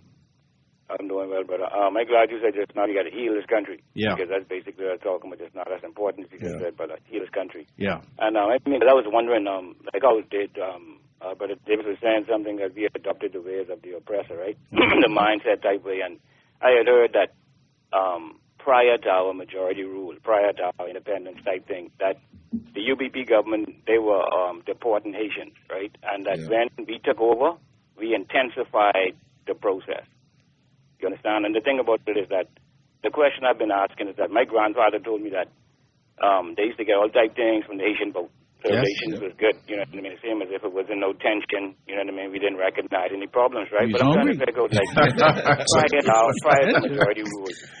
prior to majority rule, you know what I mean? The black people here were, were segregated, had problems, you know what I mean? Didn't get equal rights and different things like that. So, you know what I mean? To us, our problem is the oppressor. So I'm trying to figure out, right, like, when did, during the process of us becoming independent and getting majority rule, did our focus or our adversary go from the oppressor to our own brother, the Haitian people? I'm trying to figure out how did that process happen and how did we just forget one social engineering and just pick up on the other, you know what I mean? Right? That's something that always confused me. But like I told you before, Brother Angu, I don't call myself Bahamian. I identify myself as an African because I feel as if the Bahamian is a British construct. And like how Brother Davis just explained, it's like an abstract thing. You know what I mean? We still sit around today still talking about what is Bahamian culture, what is a Bahamian, because why? A Bahamian ain't just a black person. You understand? So you can't pinpoint a culture when all kind of different people got their skin color. The only way you could do that is when you inside a common group where it's just you and your people. You understand? But it's like calling yourself a Bahamian to me, right? It's like in the Roots movie. You know what I mean? When Kunta Kinte was forced to call himself Toby. You know what I mean? It's like we are willingly calling ourselves Toby. We could call ourselves Kunta Kinte again, brother, because divide and conquer is the system that they're using to keep us separated, man. And so every educated individual in this country, right, should promote, if we want to heal this country, let's stop this Bahamian pride foolishness because we are all African people, man. Let's try to educate the children that we are all one people. Like Uncle say, we're the same. We're the same people, man. Yeah, appreciate it, my brother. What I always say on this show and any show I'm on, Africa is the root, Bahamas is the fruit, Haiti is the fruit, Jamaica is the fruit. These are different fruits. Africa is the root. I think a lot of people are afraid to call themselves African because Africans want pre-clearance, you see? Not pre-clearance. We love the pre-clearance. Get our pre-clearance, that's strong currency. Yeah, we 1-to-1. You know what I mean? You saw the conversations during the political season the other day where persons saying, if we keep letting them come like this, America might take away the pre-clearance. Yeah. People are literally saying that. That is what matters. Right. Listen, don't let us get an invitation to one U.S. independence something. We ready to show that off. Look, they invite me. Yes. Like, I want to go to that. But the Haitian Flag Day, why these people celebrating around here? Come on, listen. We so brainwashed till it's funny, man. This is where the education comes in. Caller, your life.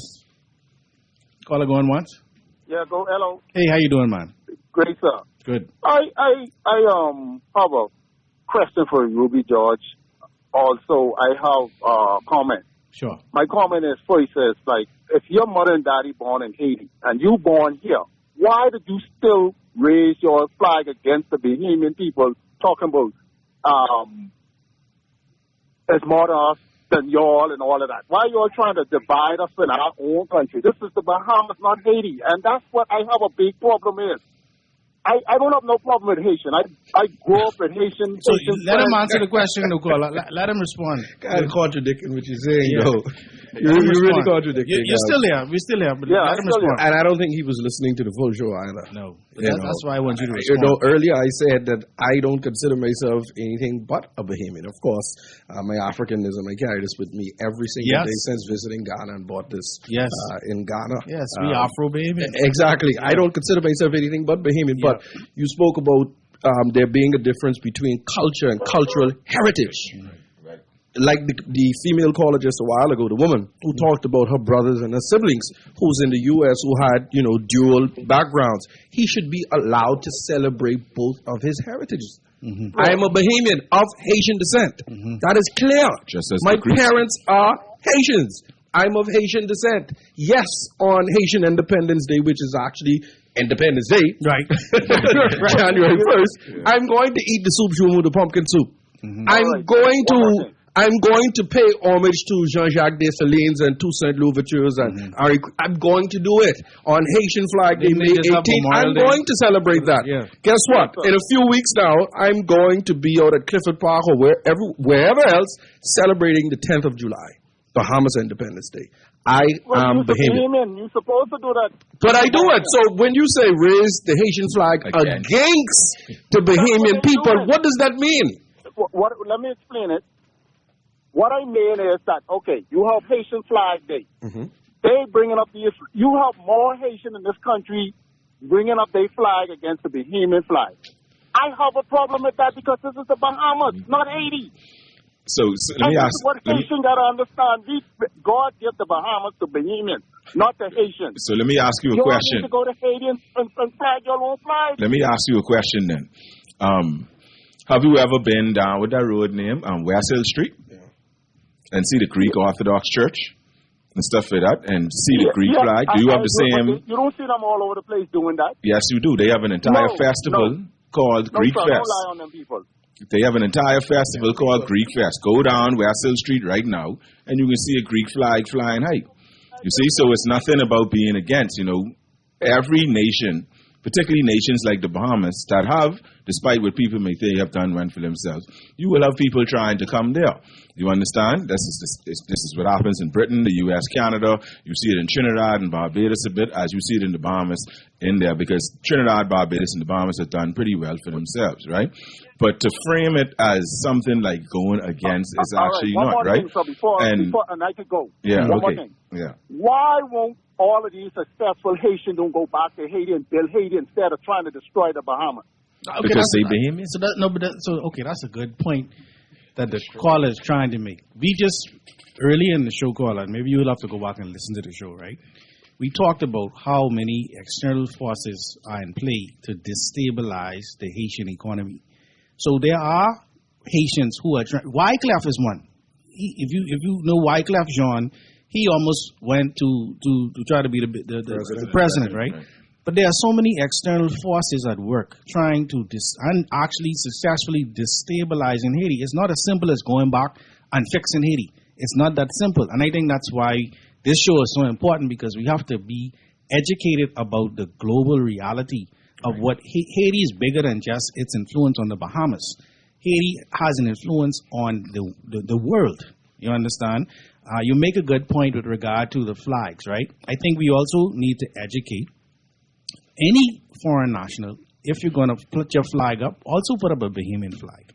If you're going to ride around with your car, right? We were just having this conversation amongst friends because I saw a video where... Flag etiquette? Yeah, flag etiquette. Just understanding flag etiquette. I think as a result of ahead. the vitriol and with the negativity towards Haitian Flag Day, I think most Bahamians actually began to learn about flag yes. etiquette. Because I saw screenshots of the actual law yes. being floated around on social media. So before then, did you have any reason to check that out? No. Many people didn't even know it existed. But I agree, if we have rules and we have regulations in the country. The rules, I remember my time on Guardian Radio, and this was back in 2014-15. Yeah. Sat in the same seat that you sat. Yeah. I used to do this consistently. Yes. In Haitian Creole, but because it's in Haitian Creole, wouldn't understand. So when you are exactly, that was the basis of my show. Figure out what the rules and regulations are in the Bahamas. Disseminate that information in Haitian Creole. This is what you need to do. You know, we see what's happening with people being arrested at the airports, with traveling with large sums of money. Well, we explain to them what the rules and regulations are as it pertains to declarations and where to go, how to go, which forms to fill out so that you are in full compliance of the rules. And so this is where the education also comes in, and people like myself, this is the role I seek to play. And that is why I call my businesses and my shows the flip side. We try to get the information and we disseminate that in a language that the people will understand. But because my video is in Haitian Creole, listen, it ain't directed to you. No. But if you knew what I was saying, you would realize that I'm actually echoing you. I'm making sure that they do know what the rules and regulations are. But outside of that, who has been teaching flag etiquette, for an example? So this is why we're having this show. But yet you're saying you can't do it, you shouldn't do it. But who's teaching? We have to. Stations aren't the only ones that violate. They are not. Etiquette. No. This was my point. So I was having a conversation with some friends of mine, and they were talking about enforcement. And another group said, you can't have enforcement until you have education. Thank you. You got to educate people about what it is that the rules are saying before you just go there and start trying to take people's flag off their car, right? Because a lot of these are symptoms of racism, white supremacy. That's a word that resonates on this show anytime I'm on it, because we don't understand that point. But let's go back to the phone lines. Call, you're live. Hello. You're live. Go ahead. Yes, sir. Right now, I'm so disgruntled. Sure. It always take too long to get to the phone line. Sorry, I'm about to cut you because you're taking long. Yeah. I got other people waiting. My point is, right, you said Greek fair. But Asians have a Asian Day, no respect, and we could agree to disagree, right? But if you don't take care of what you have, then how would you entrust something on somebody else? Like, everybody have their own problems. You don't mind Haitians here, like you say, we black people, but Asians come here like they entitled, and I watch all of the talk shows, like accommodate this kind of. When we against certain things, if your neighbor come to you for sugar, you give him sugar. You think it's proper for him to turn around and say, I get some water and some cornflakes with that? Like. So, caller, your main concern is that you feel is that talk of the gentleman, and the gentleman was called before, but I was trying to get a point in before he even called. Sure, go ahead. Is that like? If you come here to strengthen yourself, then you should strengthen your people. But if you can't take care of what you have, why should we entrust what we have on you? But did you understand the point that was made after the last caller? Did you understand that point that I made? I may have. Okay, let me just say, because I want this to. I'm not trying to come down on you. I just want to make sure. I just want to make sure we're having a clear, because I understand your point, right? What I was simply saying was the Haitian people would love to go and fix Haiti and make it the best country it could be. So. I work with Haitians. I know Haitians. This is a conversation that I've had with Haitians. Hold on, let me just be fair to me. I listen to you. Let's just listen. Okay? There are external forces that will not permit that. Powerful ones. powerful ones. Internal too. And internal, right? So, caller, it's bigger than the Haitians wanting to take over the Bahamas. That's not what's happening as much as you have colonial, neo-colonial forces that would love to see us arguing again with each other as opposed to coming together to figure out what the real problem is. But let me let you finish. Go ahead. Okay, because I may get cut off in a second. No, go ahead. This is how much Bahamians love Haitians, right? If the government were to make a tax right now to be able to help Haiti, and I'm sure if you was to take a referendum, the Bahamians would help Haiti with a taxation on their money. You understand what I'm saying? I hear you. To try and help Haiti. We are all aware of the external forces that came against Haiti. But as you know, the bed you lay in is the bed you made for yourself. And if you say you was the first to start the independence and the revolution and these things, you should have been more responsible.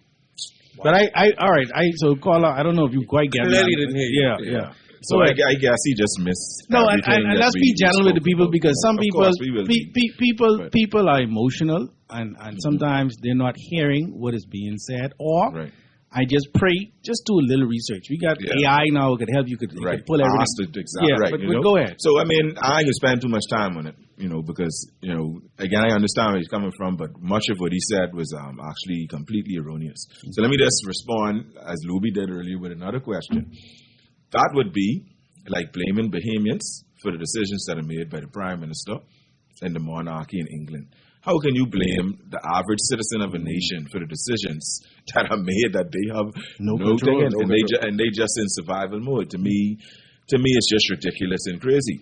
And then we have different groups, I ain't gonna call no name, who did come to actually take over industry, who did come and implement the truck and credit system. You're growing pineapple or you're picking sponge, they paying you in the same thing what you grow. When you come asking for money, imagine you working for them and you owe them money. And the relationship between us and our brothers and sisters to the South has been an overtly positive one, and it's sad because, these mentalities, as we keep stressing it, as sort of the adoption of these white supremacist things, you see it's mixed in with Christian dogma. Somehow, and I always make this point, one group of people, we talking about Christians and the people who they claim is do voodoo in this, one group rape, enslave, kidnap, destroy villages, burn it down, enslave your children, your grandchildren, and all that. Another group were the victims of that. And yet somehow the group that were the victims of that are somehow the bad guys. Yeah, it's crazy, And if I'm not mistaken, Haiti is 80% Catholic, eh? Exactly. And they more scared about voodoo than Bahamians. And also to that guy's point, I have never met a Haitian in my 40 years that doesn't dream about going back to Haiti.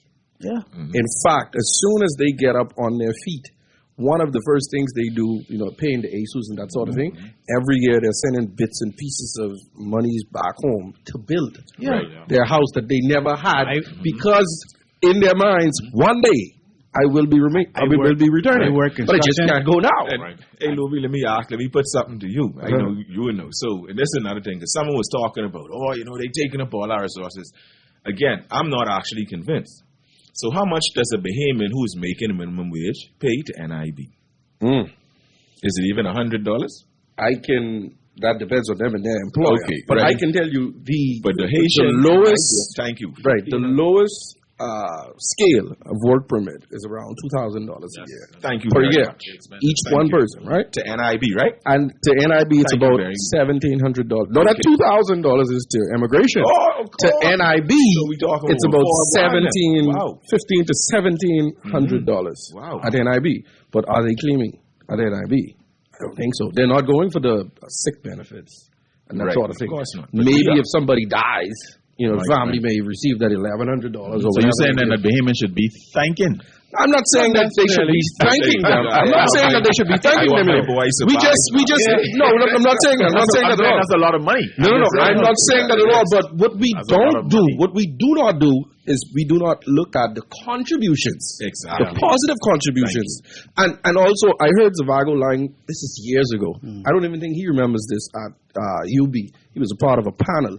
And somebody posed a question as it pertains to remittances. The Western Unions, the camps, and money grab, people sending money out of the country. Oh, they're taking it and they're sending it out.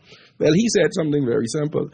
He said equal value for that money permanently remains in the Bahamas through their labor. That house, that construction site that they worked on, Bahamians are going to live in that permanently. So that couple of dollars that they made and was able to send a percentage back home, you got equal value, if not even more value for that permanently remains here in the Bahamas for Bahamians to enjoy. So we don't look at the contributions of these individuals while they're here. And I want to make this point quickly too, as we talk about, work permits and that sort of thing. Who hired them? That's the question. I know. They hired these. Thank you. Hold on, let's go even. But I want to say too, in terms of the money being sent out, if let's assume that for people who have that argument, no more money gets sent out and all the money stay here. Is that going to eradicate minimum wage? Are Bahamians still going to be poor?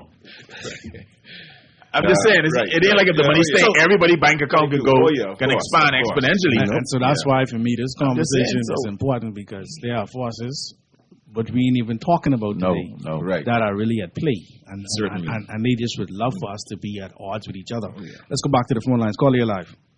Good day, gentlemen. How are you doing? Great, man. Thanks for calling. Thank you. Louis. Hey, Mr. Beats. How you doing? Hey, what's up, bro? I know the voice. Yeah, you know the voice, man. It's the one and only, bro. Opposite. Be wrong. Yeah, my brother. Great and interesting conversation. Anku, love your show. Thank you. The way you are sensitizing and educating Bahamian about their Pan-African heritage. See, what we fail to realize is that that's what it is. Pan-African. We're all African. There's one part of this story that is not being told. The Bahamas was depopulated several times. Okay? So when people say indigenous Bahamian, I ask, what is that? All right? That does not exist. See, because the word Bahamian itself does not exist before 1973. Okay? I hold a passport, two of them as a matter of fact, okay, said that I am British subject. All right? Never said Bahamian. Remember when it was better in the Bahamas? That was the slogan Ministry of Tourism used to play, better in the Bahamas, worldwide. Okay, I started traveling, Haitian parents, I started traveling from age 3 with my British passport. That British passport held so much value. Okay, the average Bahamian doesn't understand that word. But we can still claim that heritage, by the way. That's another show. Yes. Okay, so we have to understand something. Haitian remain Haitian, and we're free from slavery because of what Haiti did. 1790 to 1793. That was like what was it, gentlemen? A 10-year war? 1803? No, it was 14 years actually, and they lost a third of their population fighting for all Africans to be free, essentially. Okay, so what they did, what was the first thing that was declared after their freedom? Did they get rid of all the whites? What did they do to the world? What was their declaration to the world? Well, it was freedom and liberty for all. Egalite, something. There was something in Creole. But something that he said. What was said? He said that any man touches the soil, child that can make it to our shore that is in bondage. Free. So we mentioned that at the beginning. Not any black, but any man. Any man, not any black. Any man. Because they were also referring to indigenous people. Yes. But of course it was mainly. I understand. The world system when you did that declaration. Okay? So you have to understand the Flag Day that is flown on Haitian Flag Day, that is representing deep history. The Flag Day that we Bahamians take part of when it's Bahamian Flag Day, it's sad. I don't see our flag as Bahamian when it's Bahamian Flag Day. Do you think it needs to be rebranded? We rebranded. We talk about indigenous and culture and everything. Bro, listen to me. In the hotels, I don't hear Bahamian music. I hear more reggae. I hear more American music than I hear. So I don't even hear us talking about Joseph Spence. We don't go into that. We used to talk about Joseph Spence at Clifton. You don't go. You know who Joseph Spence was? Oh yeah. They study him in university. Genius. Yeah, right. Smithsonian in Washington D.C. Yeah. He is being aired. Yes. He's being showcased and displayed. Wow. Right. Compa music did not change. It remains the same. Right. That tune, that beat that goes from Africa is in us. It stays the same. That beat that we call Junkanu, we've changed that genre of the drum beat. We changed that genre of the bells and the cowbell, but it's all about the drum, the tune. We've changed it. We went away from the originality of that culture itself. We are more Americanized than we are Bahamian. Okay? We fail to realize that Haiti or Saint Dominic, the island of Saint Dominic is so important to the freedom of all black people all over the world. And we as Bahamians refuse to accept our part. They have built us. World War I, they fed us. World War II, they failed us. They was navigating the Bahamas on sloops for years. They've been trading with us. They're entrenched, irregardless if I chose to change my name from French connotation to now Anglo connotation. That doesn't mean that root did not come from Haiti or from Africa. Yes. Right.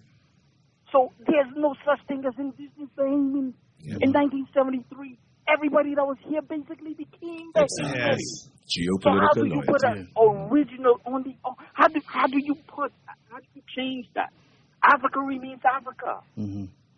We have to stop the dichotomy that exists between Haiti and the Bahamas needs to go away, so we can grow, and we can heal, man, and build a beautiful country for the world to see. Powerful. Haiti problem will be resolved because the world is waking up and understanding the important role that Haiti played in the freedom of men from slavery. Okay, so one day we as Bahamians can have an honest conversation with ourselves and say, you know what? Welcome, my brother. Welcome, my sister. We are all one.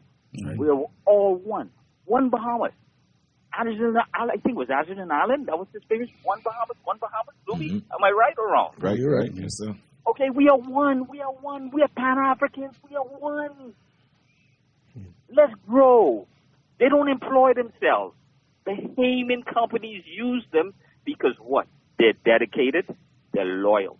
$250 or $275 a week, you give that to a Bahamian. He say he can't live. A Haitian lives, and he flourishes. He takes it and he multiplies. That seed multiplies. In 10 years, you see his life. In 10 years, see the average Bahamian life. He wants the polo. He wants the what? The Armani. How can you afford these things when education comes first? Thank you so much. So we're losing sight of what's really important. Embrace our brothers and sisters. We're all Pan-African. All Pan-African. Thank you so much. This text says, good day. This dialogue reminds me of the Black Lives Matter versus All Lives Matter situation. Nobody is saying that there are only Haitian immigrants here. The issue is about the scale and impact of illegal immigration.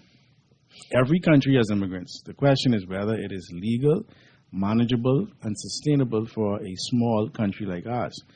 So, Dexter, one of the reasons why this show is so important, I would love to get the numbers of the illegal immigrants that are not from Haiti. Because I think you would be surprised to know how many of them are not from Haiti.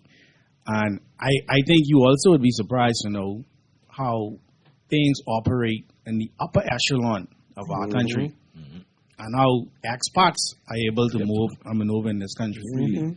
You understand? And notice we call them expats. Yes, we don't even call them immigrants. We don't call them immigrants. So if a Haitian professional come here, they still just a Haitian migrant. But when them set from Europe and exactly, now they expats. You know? So even in that, but thank you for texting. Caller, you live here on Guardian Radio today. Oh man, I'm cool.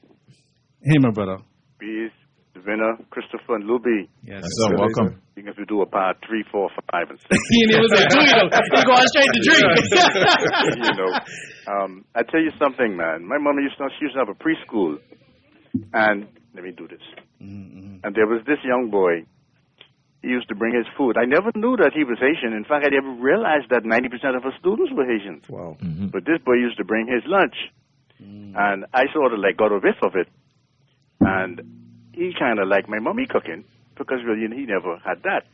So I look forward to when he come at lunchtime because we switch and we sit down and lunch. He happy, I happy. All right? Yeah. But yeah, we need to look at the positive and stop this, what they're trying to pin on us. Right.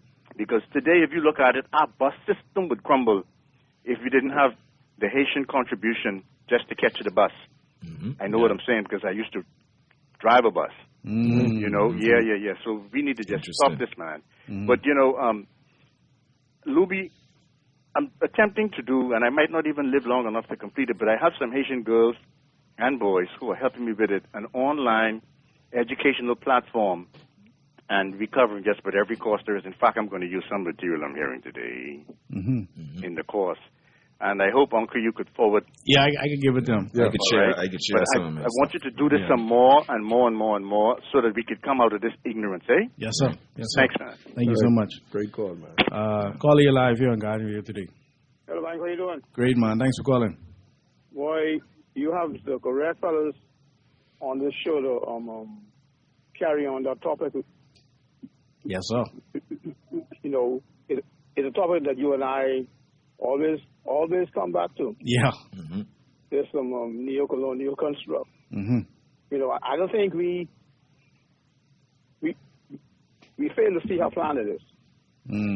So, you know, it's planned, okay? Yeah. But, you know, if Dallas Bahamian wants a wake-up call as to the contribution of the Haitian, of Haitian Bahamian, go inside any John Shea food store first thing in the morning. Any day, any part of the day. No. The early morning stuff. They are the only people in there. I see what you're and they buy in stuff for their restaurants and the food stores and all the stuff. Okay? You know, we need to wake up in terms of what we're going to do as a collective, you know, because, you know, in spite of all our concerns, all the powers outside of this country, they see us as a collective. That's right. Yep. You know, they see us as a we're the ones that don't see it that way. Right. You know, and I see Donald Trump said he should walk in Bermuda. Even here, right? What's the difference? It's only the politicians who bring up this difference like each 5 years, you know. Yeah. Only the politicians bring up this discussion every 5 years. But I see it. Oh, Chris there, right? Yes, sir. Okay. Chris. Yes, sir. Look into this thing, because it seems like I've come to a better understanding of like where we are. If you don't understand what's going on, right? Just think of a big plantation. Yeah. Okay? Now, the job of the political parties is to run the plantation, to keep us distracted. And the same persons who have been running the country for 300 years, they still get to run the country, and they are not impacted by anything that happens. Yeah. Okay? Now, the guys who we elect, they still pledge allegiance to the king, the queen, and their successors each 5 years. But they like talk. And in that way, save our sovereignty. And in that way, they maintain the status quo. Well, yeah. Yeah, and you know, it's funny because we ain't gonna call no names, but you know that SOS save our sovereignty thing was something, and of course it was let's be honest, it was directed towards people of Haitian descent, right?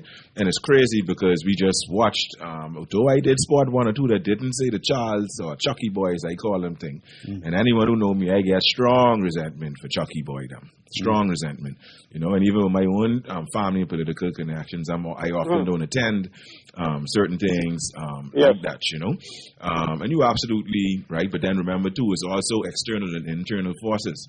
And I think we as Africans need to come together because as Luby mentioned with Moises the other day, you do too much, you do too good, and the sad part is, as Tony McKay said, how many lives must we give before we are allowed to live?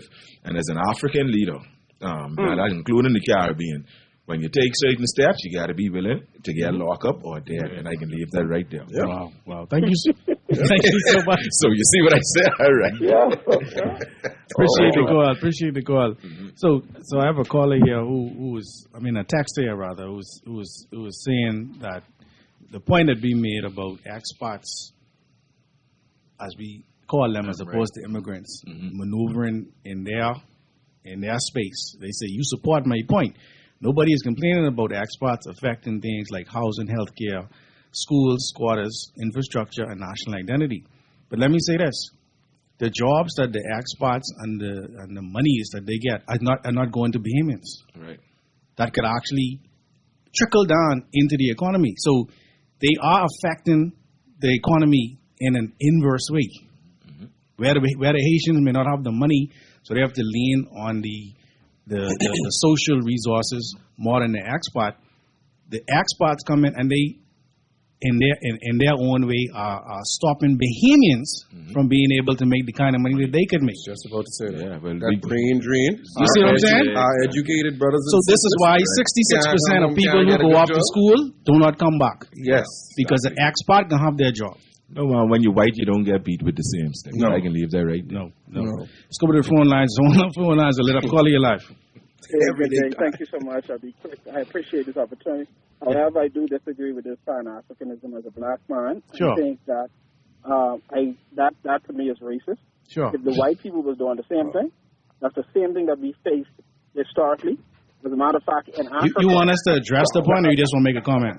No, I want to make a comment, then y'all can address it. Okay, sorry. I know we're short for time. Sure, go ahead. And in Africa, predominantly, blacks were actually selling to the white men. They were grabbing others from other tribes, and selling their own thing. And that's what helped the slave trade to continue for so long as it did. So this is not nothing new. We were doing it to our own self. So yes, we do have Haitian. I think Bahamian, we have to be careful we don't be prejudiced towards Haitians. So I'll address that quickly. Yes, sir. That's because we do go too far with that, right? Okay. And I think sometimes this mindset that we're in such a wonderful country, we have these privileges, we don't want no one else to have it. And I get that. But I also think there is also this other issue, that's where the dichotomy is, where there is an issue where you have a lot of persons, the more persons come to education system, you suffer education because now you have to divert a lot of resources to the children of these persons who come. Because now you have this expansion on the this strain on the healthcare additionally as well. And then lastly, on the point where, yes, they do contribute. I agree with that. But there's also the other part, because now what's the cost of educating their children?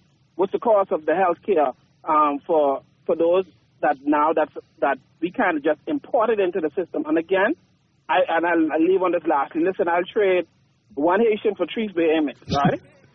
That's how much I believe that Haitian, what a lot of them value. I believe that if we could switch, I'd switch at least 3 Bahamians for one Haitian, because I believe they bring that much value.